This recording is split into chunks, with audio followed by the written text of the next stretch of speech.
अस्सलाम वालेकुम, मेरा नाम हमाद नईम है और आज हम CNC प्रोग्रामिंग में G94 यानी कि फेसिंग साइकिल के बारे में स्टडी करेंगे। फेसिंग साइकिल का जो अमल है इसको समझने के लिए आप लोगों को ज़रूरी है कि पहले इसके बारे में पता हो कि फेसिंग होती क्या चीज़ है। फेसिंग एक ऐसा अमल है जिसमें हम लोग वर्क पीस की लेंथ को कम करते हैं, यानी कि वर्क पीस की जो लेंथ है उसको रिड्यूस करते हैं, कम करते हैं, और इसके कुछ मकासद होते हैं हमारे पास। इसका सबसे पहला जो मकसद है वो ये है कि हमें वर्क पीस जो कि रॉ मटेरियल हम लोग नीचे वर्कशॉप या स्टोर से इशू करते हैं उसका जो किनारा होता है या फेस होता है उसको बिल्कुल स्ट्रेट करना होता है 90 डिग्री के ऊपर। अब इसका भी एक मकसद है, इसकी भी एक वजह है, और वो वजह ये है कि हमने डायमेंशंस लेनी होती हैं और डायमेंशंस लेने के लिए हमें एक बेस यानी कि एक रेफरेंस पॉइंट चाहिए होता है ताकि हम तमाम पैमाइशें वहां से ले सकें। तो जब भी आप लोगों ने कोई भी अमल करना है टर्निंग ऑपरेशन में तो सबसे पहले फेसिंग का अमल करना है, और ये बहुत ही ज़रूरी अमल है। फेसिंग के अमल के बगैर आप लोग बाकी अवामिल नहीं कर सकते, या अगर आप करेंगे तो उसकी एक्यूरेसी जो है वो ख़राब हो जाएगी और वर्कपीस की डायमेंशन जो हैं वो सही तरीके से नहीं आएंगी। तो फेसिंग जो होता है वो भी किसी भी टर्निंग ऑपरेशन का सबसे पहला अमल होता है, ये चीज़ आपने याद रखनी है। और इसका जो मकसद है वो मैंने अभी बताया आपको कि हम लोग एग्जैक्ट लेंथ करते हैं इसकी, इसमें लेंथ रिड्यूस होती है और हमें रेफरेंस पॉइंट लेने के लिए एक सीधा किनारा चाहिए होता है या सीधा फेस चाहिए होता है। अब फेसिंग के हवाले से अगर हम लोग करें तो फेसिंग को हम लोग मैनुअल तरीके से भी कर सकते हैं, उसके हवाले से हम लोग G01 को इस्तेमाल करते हुए फेसिंग कर सकते हैं बड़े आराम से। इसके अलावा कैंट साइकिल भी मौजूद है हमारे पास फेसिंग का, जिसको हम लोग G72 से रिप्रेजेंट करते हैं। उसके कुछ पैरामीटर ज़्यादा हैं, लेकिन हम सिंपल फेसिंग साइकिल जो है वो करेंगे। तो simple facing cycle turning centre के ऊपर G94 से हम लोग रिप्रेजेंट करते हैं उसको। तो आज हम लोग G94 जो है वो करेंगे। ये बहुत ही आसान है, बहुत ही सिंपल है, और इसमें इसके जो पैरामीटर्स हैं वो भी बहुत कम है, तो इसमें किसी किस्म की आपको मुश्किल नहीं होने वाली। तो चलें हम लोग इसको अब आगे बढ़ाते हैं। तो इसमें सबसे पहले जो हमारे पास कोड मौजूद है वो G94 है, ये याद रखिएगा, ठीक है। तो ये G90 की सीरीज में आता है। इसमें हमारे पास जो कोड शामिल है वो G90 शामिल है, G92 शामिल है जो कि थ्रेडिंग को रिप्रेजेंट करता है, सिंपल थ्रेडिंग साइकिल को रिप्रेजेंट करता है, और G94 जो है वो सिंपल फेसिंग साइकिल को रिप्रेजेंट करता है। उसके बाद हम लोग X को रिप्रेजेंट करते हैं। X जो है हमारे पास वो डायमीटर को रिप्रेजेंट करता है, ठीक है, कि हमने डायमीटर कितना कम करना है या हमें कितना रिक्वायर्ड है डायमीटर, वो हमें बताना होता है यहाँ पर। उसके बाद Z है जो कि लेंथ को रिप्रेजेंट करता है कि आपने लेंथ कितनी कम करनी है, और F जो है एज यूजुअल हमारे पास फीड को रिप्रेजेंट करता है। तो अब हम इसको हल करते हैं। इसके हल करने के लिए सबसे पहले मुझे डायग्राम बनानी होगी, तो मैं डायग्राम बनाता हूं। यहां पर ये एक मेरे पास वर्क पीस है और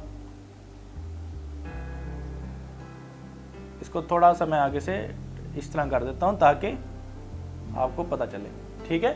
तो इस वर्क पीस जो रॉ मटेरियल मैं लेके आऊं वो उसकी जो लेंथ थी मेरे पास वो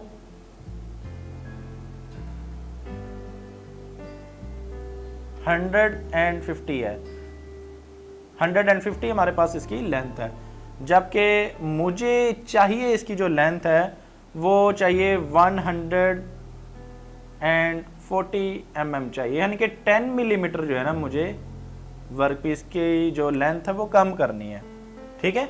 वर्क पीस की जो लेंथ है वो 10 मिलीमीटर मुझे कम करनी है। ये जो वाला जो हिस्सा है ना ये काटना है क्योंकि आगे से टेढ़ा मेढ़ा हुआ है, मुझे एक चिपटा हिस्सा चाहिए और 10 मिलीमीटर की मैंने इसमें कटाई करनी है, ठीक है।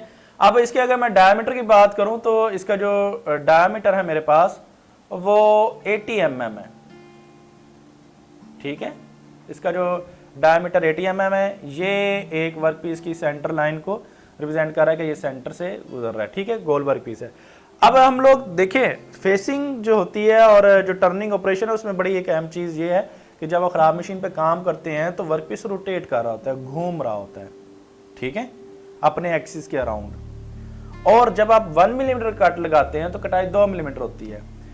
अब फेसिंग में हमें करना क्या है कि मुझे पूरा हिस्सा जो है उसको चिपटा करना है, स्ट्रेट करना है 90 डिग्री के ऊपर, ठीक है। और फेसिंग का अमल आप लोग 90 डिग्री के ऊपर करते हैं। कटिंग टूल जो होता है वर्क पीस के साथ 90 दर्जे का जाविया बनाता है, ठीक है, 90 दर्जे का जाविया बनाता है।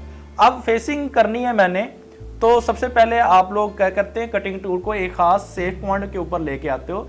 फॉर एग्जांपल जो इसका सेफ पॉइंट बन रहा है वो है X82 और Z0 पे ले जाता हूं मैं, ठीक है, एक खास सेफ पॉइंट पे ले गया।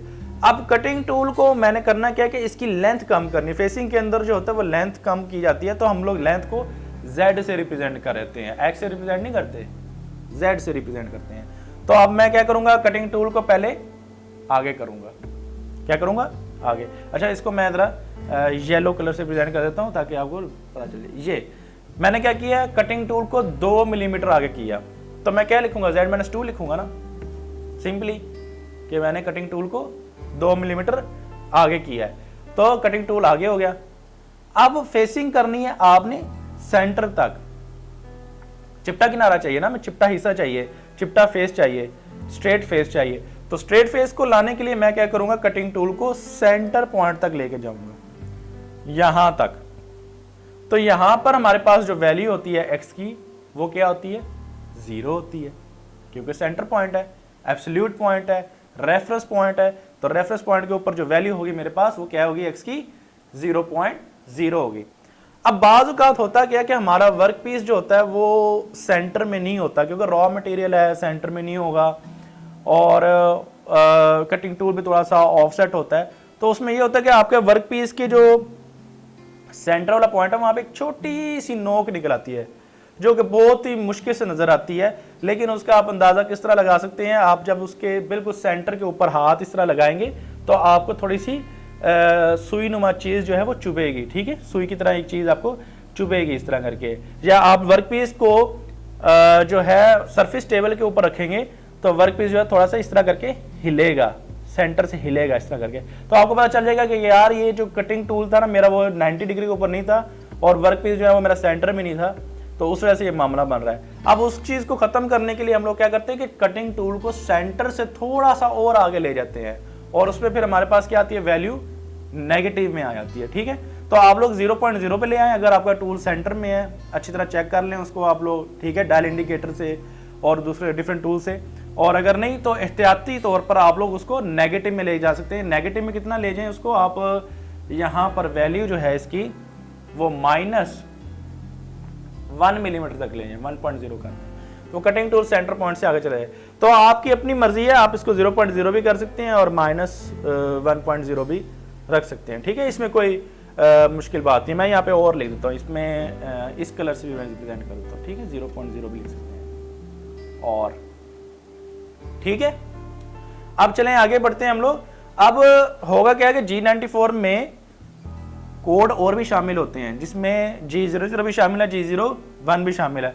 अब कटिंग टूल जो है वापस अपनी असल पोजीशन पे आएगा, फिर आप लोग कट लगाओगे, फिर ये इस तरह करेगा, पीछे आएगा, फिर आप लोग कट लगाओगे और ये इस तरह करके पूरा फेस कर देगा, ठीक है। तो मैं अब इसका प्रोग्राम यहाँ पे लिखता हूँ। तो प्रोग्राम आपने किस तरह लिखना है, याद रखिएगा, जैसे G90 के अंदर हुआ क्या था कि हमें x की वैल्यू को आगे लिखते जाते थे हम लोग, ठीक है।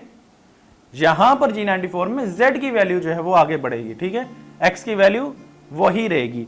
तो अब हम क्या करते हैं, मैं आगे लिखूंगा Z-2 हो चुका था, कटिंग टूल वापस आया और अपने सेव पॉइंट पे वापस चला गया।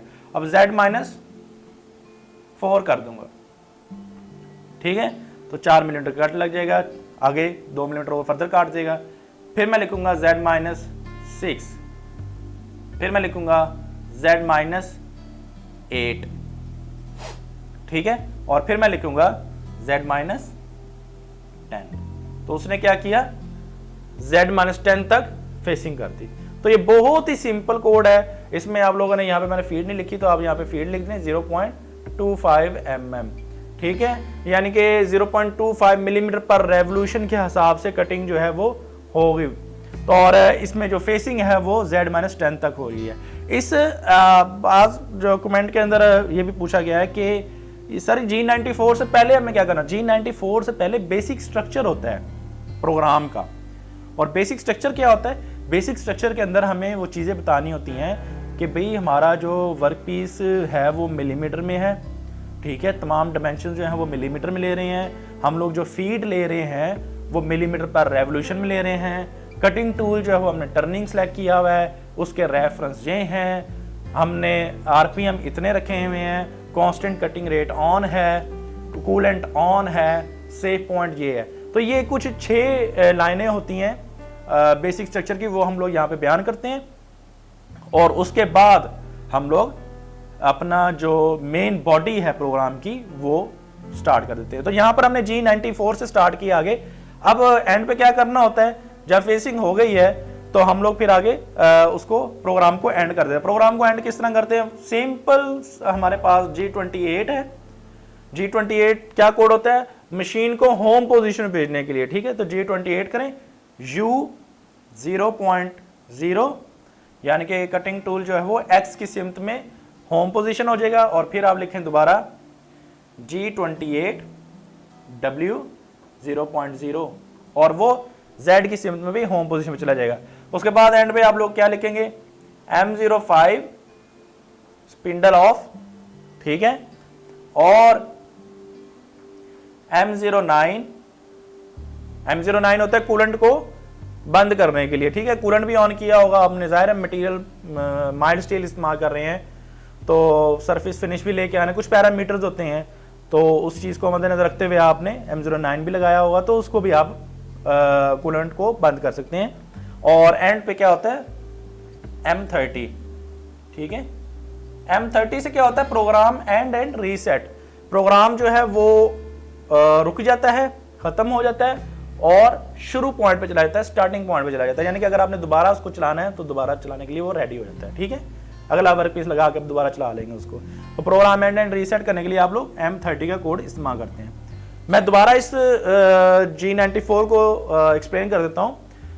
G94 फेसिंग साइकिल कहते हैं इसको, कैंट साइकिल नहीं कहना आपने इसको, ये फेसिंग, सिंपल फेसिंग साइकिल है हमारे पास। और फेसिंग का जो अमल होता है इसमें हम लोग length of work piece reduce करते हैं, उसको कम कर देते हैं उसकी लेंथ। अब इसके पीछे मकसद होता है, पूछते हैं कि भाई क्या मकसद क्या होता है, हमें चिपटा किनारा चाहिए होता है, स्ट्रेट फेस चाहिए होता है, और उसकी वजह क्या है कि हमने डायमेंशंस लेनी होती हैं, रेफरेंसेस लेने होते हैं, ठीक है। इसकी सिंपल एग्जांपल मैं आपको बताता हूँ। एक घर आपने तामीर किया है, तो घर जो है वो सिंपल आप लोग इस तरह नहीं कि ज़मीन है तो उसके ऊपर आप घर तामीर कर देते हो, आप लोग पहले बुनियाद बनाते हो, ठीक है, बुनियाद। और बुनियाद जो होती है वो बिल्कुल स्ट्रेट होती है, जैसे ही आपकी बुनियाद अगर सही होगी तो आपके ऊपर घर भी सही बनेगा, ठीक है। तो इसलिए हम लोग वर्क पीस जो होता है हमारे पास, गोल वर्क पीस है, उसके लिए आपको एक रेफरेंस पॉइंट चाहिए होता है, एक बुनियाद बनानी होती है, उससे तमाम पैमाइशें लेनी होती हैं, ठीक है। यही काम आप टर्निंग में भी करते हैं और जितने भी हम आपके पास मशीनिंग ऑपरेशन है उसमें आपने ये काम करना होता है, ठीक है। तो इस वजह से हम लोग कहते हैं कि फेसिंग जो अमल होता है वो टर्निंग मशीन के ऊपर सबसे पहला किया जाने वाला अमल है, ठीक है। उसके बाद बाकी अवामिल किए जाते हैं। अब इसमें G94 से रिप्रेजेंट करते हैं। एक्स हम लोग कहते हैं कि डायामीटर कहाँ तक आपने कटिंग टूल को लेकर जाना है, और कटिंग टूल जो होता है आगे जाता है Z की सिमत में, और फिर आप उसको X के सिमत में लेके जाते हो। X में आप लोग कोशिश करें कि नेगेटिव 1.0 तक जाए, ताकि जो सेंटर में एक पॉइंट सा बन जाता है वो रिमूव हो जाए। और अगर आपका वर्क पीस बिल्कुल ठीक बंधा हुआ है और कटिंग टूल भी ठीक है आपका, उसके पैरामीटर्स ठीक है, मशीन की हालत ठीक है, तो आप 0.0 भी कर सकते हैं, ठीक है। और फीड जो है एज यूजुअल हमारे पास 0.25 है। उसके बाद आपने पहला कट लगा दिया है, इस साइकिल के अंदर ही आपने पहला कट लगा दिया है -2 का। उसके बाद आप -4, -6, -8, -10 लगाएं और वर्क पीस को उसके ओरिजिनल साइज तक ले आएं। अब इसमें याद रखिएगा कि इसमें मैंने कोई भी x की वैल्यू यहाँ पे रिप्रेजेंट नहीं की हुई, ऊपर शुरू में ही रिप्रेजेंट कर दिया, ना मैंने G01 लगाया ना G0 लगाया, क्योंकि ऑलरेडी G94 के अंदर G01 और G00 शामिल है, ठीक है। तो और एंड पर आप लोगों ने क्या करना है, मशीन को वापस होम पोजीशन पे भेज देना है। G28 U0.0, G28 W0.0 और M05 और M09 और एड पे M30। और इससे पहले क्या होगा, इससे पहले जो है आपका प्रोग्राम का बेसिक स्ट्रक्चर आ जाएगा, ठीक है। तो उम्मीद करता हूं कि इस लेक्चर की आपको बड़े अच्छे से समझ में आ गई होगी। अगर कोई मुश्किल है, कोई मसला है, इसमें कोई प्रॉब्लम है, किसी भी पॉइंट की समझ नहीं आई आप लोगों को, तो आप लोग वीडियो के एंड पर जो है कमेंट कर सकते हैं। इसके अलावा मैं ये पार्ट 1 वीडियो है, पार्ट 2 के अंदर क्या होगा, पार्ट 2 के अंदर मैं SwayNsoft के ऊपर जो हमारे पास CNC सिमुलेटर है उसकी वीडियो बनाऊंगा और उसके अंदर ये तमाम चीज़ें जो है वो रिप्रेजेंट करूंगा। ठीक है, तो उम्मीद करता हूँ इसकी समझ में आ गई होगी आपको। Thank you very much.